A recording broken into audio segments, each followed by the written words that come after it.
Alright, magandang araw po sa inyong lahat mga kababayan. Batang Maynila to, it's diretso na tayo. Sabi po ni Pangulong Bongbong Marcos dun sa kanyang SONA State of the Nation Address, siya po ay mag-i-issue ng marching order at magkakaroon po ng audit at performance review ng lahat ng flood control projects. At sabi niya, kailangan may managot. At meron po sinabi si Harry Roque, kailangan may managot, pustahan, Duterte. So, ang hula ni Harry Roque, ang mananagot ay si Duterte. Well, ang masasabi ko lang dyan, wag mo nang pangunahan, masyado excited itong si Harry Roque at masyado ka namang guilty. Wag ka munang guilty. Iimbestigahan lahat ng flood control projects. Pati yung 51 billion ni Pulong Duterte, iimbestigahan yan. Huwag mong pangunahan, Harry Roque. Relax ka lang.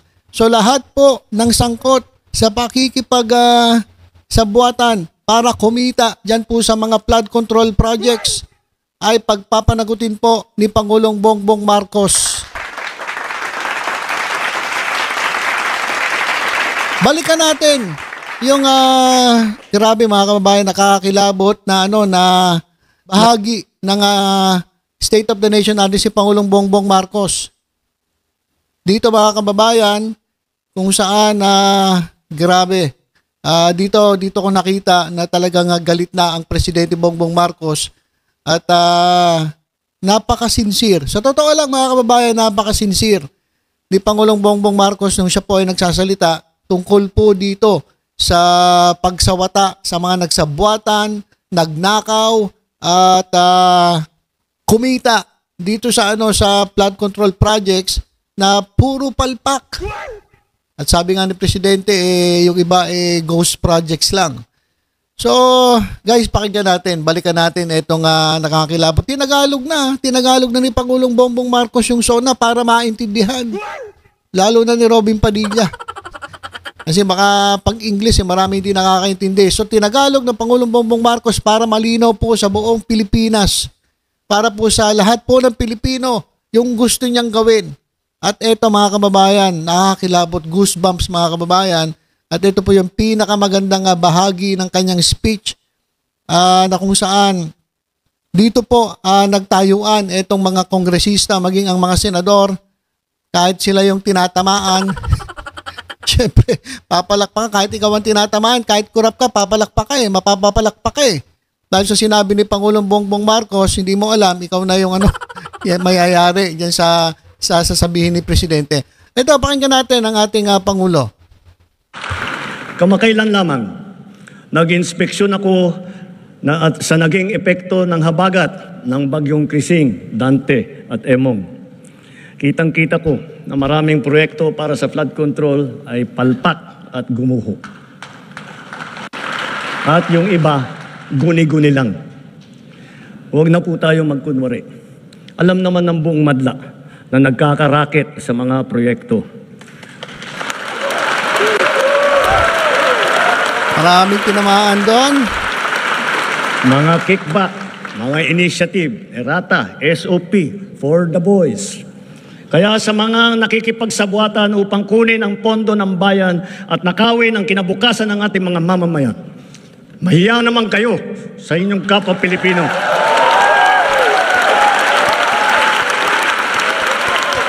Si Toby Chanco, tumayo Mahiya naman kayo sa mga kabahayan nating naanod o nalubog sa mga pagbaha. Mahiya naman kayo lalo sa mga anak natin na magmamana sa mga utang na ginawa niyo nang binulsan nyo lang ang pera. Grabe. Tayuan na. Walang hiya kayo. Mga walang hiya, binulsan nyo ang pera ng taong bayan. Cheese, tayo. Isa ka rin dyan. Hindi na maulit. So that this will not happen again. First, the DPWH will immediately submit to me a list of all flood control projects from every region that were started or completed in the last 3 years. Second, the Regional Project Monitoring Committee shall examine. Ops, ayan mga taga DPWH. Walang hiya kayo. Ayan, malalaman kung sino-sino sa inyo ang nakipagsabuatan para lang nakawi ng pera ng taong bayan. Yari, di na siya. Kakamot lang siya. Sige, kamot-kamot.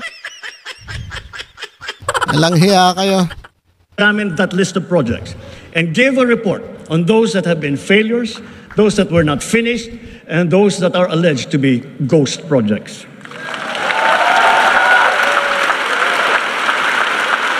Sige, palakpakan din. Yung mga corrupt dito, nagpapalakpakan na rin eh. Ha? Totoo lang mga kababayan, marami dito mga corrupt. Nakipagpalakpakan para hindi halata. And third, we will publish this list. Nako.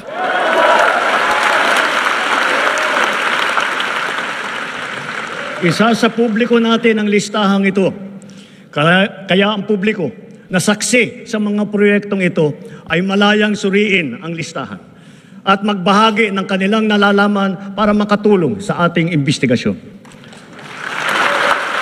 Maraming magkakalaglagan dito. Maraming maglalaglagan dito. Nasa na si Pulong Duterte? 51 billion flood control project, laging baha sa Davao. Yari. At the same time, there will be an audit and performance review regarding these projects to check, to make sure, and to know how your money was spent.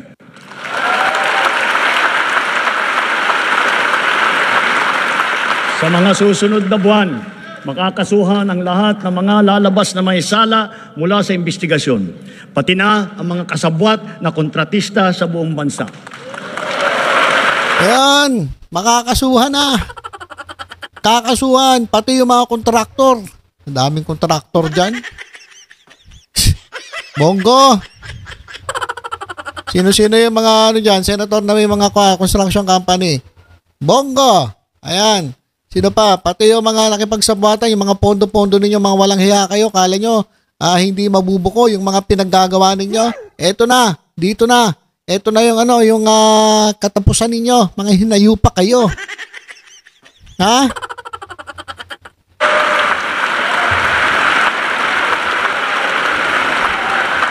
Kailangan malaman ng taong bayan ang buong katotohanan.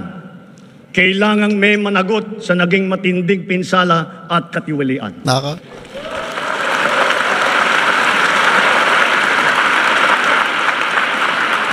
Joel Villanueva, grabe. Nako. Diyan sa lugar niya sa Bulacan, maraming baha eh. Ha? Ganon-ganon pa si Joel Villanueva, meron nga pondo para sa iyo si Chis Escudero, yung in-insert ninyong 42 billion.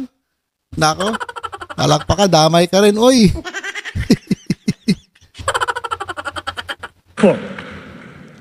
For the 2026 national budget, I will return any proposed general appropriations bill that is not fully aligned with the national expenditure program. Yan.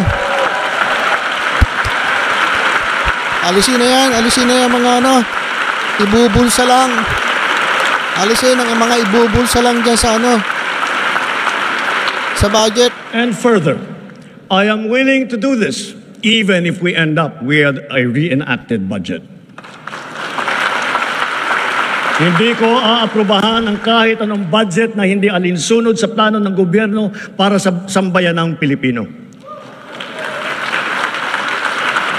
Mga kababayan, sa paghantong natin sa kalahati ng termino ng administrasyon, susuong tayo sa susunod na 3 taon.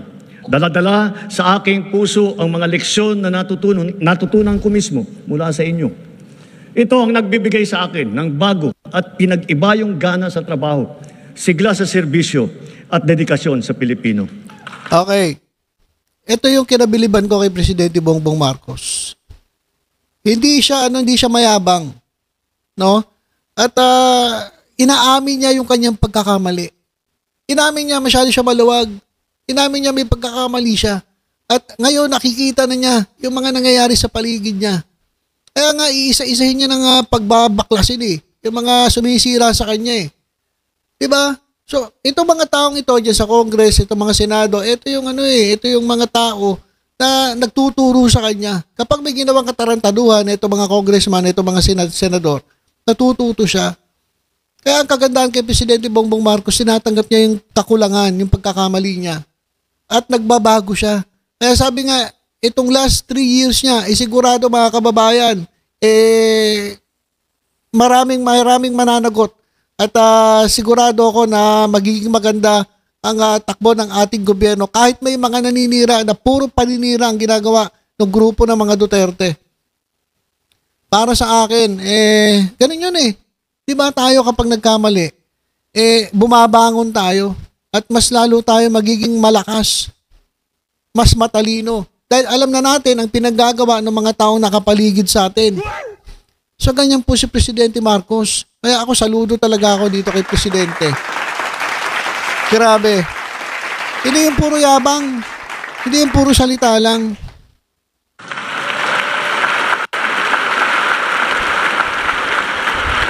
Huwag nating hayaang malihis ang ating pagtuon at pagtahak sa landas ng kaunlaran dahil nasa abot tanaw na natin ito. Ito ang ating dapat na pagtulungan. Ito ang ating dapat na pinagtutunguhan. At kayang-kaya natin ito marating at maisakatuparan. Sa wika ng ating bayani, only he who, from whatever position he occupies, whether high or low, strives for the greatest good possible for his fellow man, possesses true patriotism. Alam po natin sa ating puso kung ano ang tama, kung ano ang mali, kung ano ang mas mahalaga at mas makakabuti sa sarili, sa pamilya at sa ating bayan. Sa mga matitinding hamon na binabato at hinaharang ng ating mundo ngayon, nasa likod ninyo ang pamahalaan. At huwag tayong matakot. Huwag tayong titiklop. Huwag tayong mawawalan ng pag-asa. Dahil ang Pilipino ay likas na matapang, magaling, masipag, matibay, at mabuti.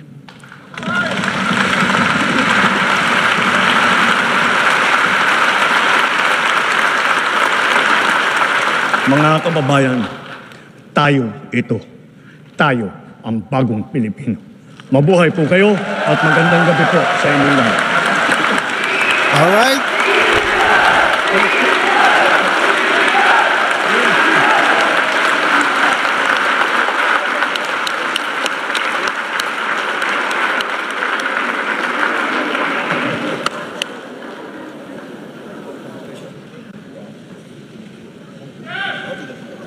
Alright.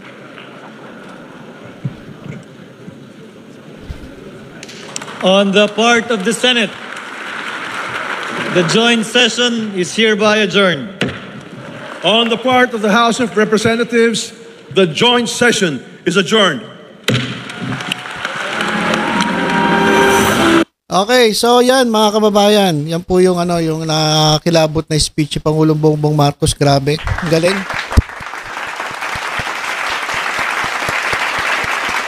Alam nyo, kaya marami pong kinilabutan at marami pong natuwa dito sa bandang huling parte ng speech ni Pangulong Bongbong Marcos. Kasi nakita ko po, ako mismo nakita ko yung sinseridad ng Pangulo. At dito nakita ko na mahal niya po ang Pilipinas.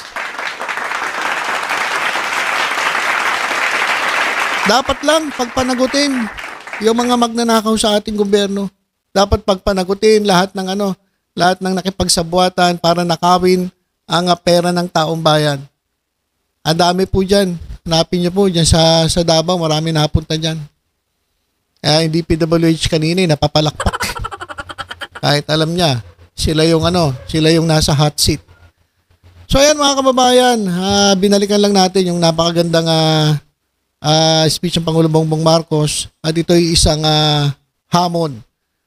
At ito'y warning sa mga magnanakaw dyan sa gobyerno. Simula pa lang ito, mga kababayan. Sa tingin ko, itong last 3 years si Pangulong Bongbong Marcos, magiging mas mahigpit siya at talagang itutuon niya ang kanyang paglilingkod para sa taong bayan. Marami lang talaga mga siraulo na puro politika eh. Pero sa nakikita ko, magko-concentrate na siya sa paglilingkod sa taong bayan kasi 3 years so. Yun na lang yung may iwan niyang legacy sa mga Pilipino. Siguro ayaw niya na ipahiya ang kanyang tatay, ang kanyang ama. Kaya sana no, ay pagtuunan ng pansin ng gobyernong Bongbong Marcos ang taong bayan kaysa sa politika. Alright, so yun lang po muna mga kababayan. Tutok-tutok lang po dito sa Batang Maynila. Ito ay sa iba pang updates. Ingat po tayong lahat. God bless po.